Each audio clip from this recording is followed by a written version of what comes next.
Pain, that medically elusive evil. What about changing the focus from controlling pain to understanding pain as more than a symptom? Can pain be cheated? My name is Dr. Dean, chiropractor and physiotherapist. My goal is to reframe how medicine understands pain to improve care. This podcast series is dedicated to a same-day conservative treatment for low back pain. This podcast has a companion published article number 3. Welcome to the Pain is Not the Only Problem podcast. The essentiality of conservative care is being reevaluated. The contributors to patient symptoms are being re-explored. All options are on the table. Article 3, Pain is Not the Only Problem. Evidence. These articles intend to 1. Reevaluate the prevailing clinical practices thought to manage low back pain. 2. Submit and debate novel low back pain contributors and mechanisms. 3. Meet patient expectations and satisfaction and clinically meaningful results. 4. Recommend a conservative, non-surgical course of care to override pain instantly. And 5. Restore ADLs and patient confidence on the first visit at low cost. Much of the clinician's attention regarding a low back complaint is directed to the site of pain, then looking for diagnostic features to explain the pain, then prescribing a course of care, also called a treatment plan, then doing back office work and getting paid. All of that appears to be completely normal and usual model in the clinician's office. However, that is all wrong. It isn't a doctor-patient relationship. It is a patient-doctor relationship. Patients seek help because they have a problem and they can't solve it on their own. The patient brings the complaint to the doctor, not the other way around. The patient is in charge. The patient is the consumer. The doctor agrees to service the complaint by providing supervision and care to meet the patient's needs. Expectations on effectiveness, of course, safety, side effects, number needed to treat, and efficiency, value, time, costs, referral visits, patient engagement and education, number of return visits, course of care perceptions, and bias. Does the patient believe that your recommended course of care is just? Is it sufficient, warranted, and essential? A primary diagnosis for low back pain is likely due to abnormal movement patterns associated with the symptomatic area, but not specifically at the symptomatic area. Also known as SCAD, S-C-A-D, symptomatic compensation to associated dysfunction. The human body is primarily two things. Number 1, a task machine that acts to produce and manage mechanical work.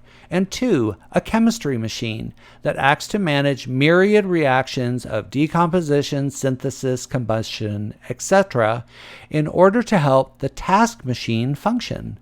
With diagnosis, the best place to start is with a functional evaluation that is mechanical and chemical. Which operations of the entire person are not working properly? In the case of a 34-year-old right-handed single tennis player with low back pain on the right side, and upon functional evaluation, seen by looking at videos on her phone, she appears to be facing the net directly instead of the classic sideways stance during her forehand swing, forcing her into too much right-sided rotation and producing learned spinal instability. You can't see this with orthopedic exams and definitely not on an MRI. Remember, everything you need to know diagnostically is in the patient presentation and history. Do you have the skill set to do this kind of evaluation? Drugs are not going to fix her swing. Blaming disc height isn't going to fix her swing either.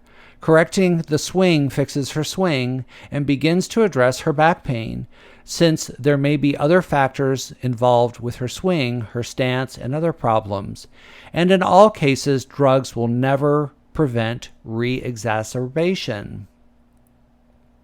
Since we're agreeing not to focus on pain in these articles, but rather on mechanical chemical contributors to the entire patient experience that includes low back pain, let's build out another layer to offer the patient best possible outcomes by utilizing the best available current medicine. This medical evidence should focus on the parameters of the patient's values and not on the saleability of a specific type of treatment, since a reductionist approach is likely to fail at the expense of the patient. The evidence should 1. Meet at least Class B RCT standards, 2. Offer patient education, 3.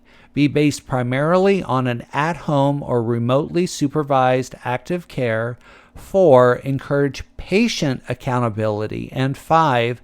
Involve changes to lifestyle, sport, and intrapersonal contributors. The completely normal and usual model of medicine commonly does not meet diagnostic care Class B RCT standards, asks nothing from the patient, does not involve their consent, and does not offer them options such as conservative care. It does not fully explain NNT, number needed to treat, the risks or likelihood of no benefit, and what will happen if the symptoms are not corrected satisfactorily.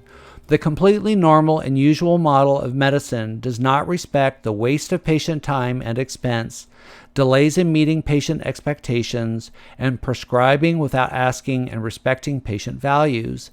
The completely normal and usual model of medicine is a cookbook, an old cookbook with a lot of missing ingredients. The medicine of today is not a cookbook. It is a dynamically evolving interchange between researchers, artists, critical thinkers, and dreamers. I wanted to find a one-visit solution for any kind of chronic or acute non-traumatic low back pain at low cost, so I went on that journey and found my answer. Along the journey, I learned a lot about the practice of medicine that disturbed me because it wasn't directed towards patient values. Advocate for your patients by listening to their story, because pain is not the only problem. Thank you for joining me today. Let's advocate for improved patient satisfaction and for the profession. Let's demonstrate a cross-cultural willingness to strengthen medicine. Thank you.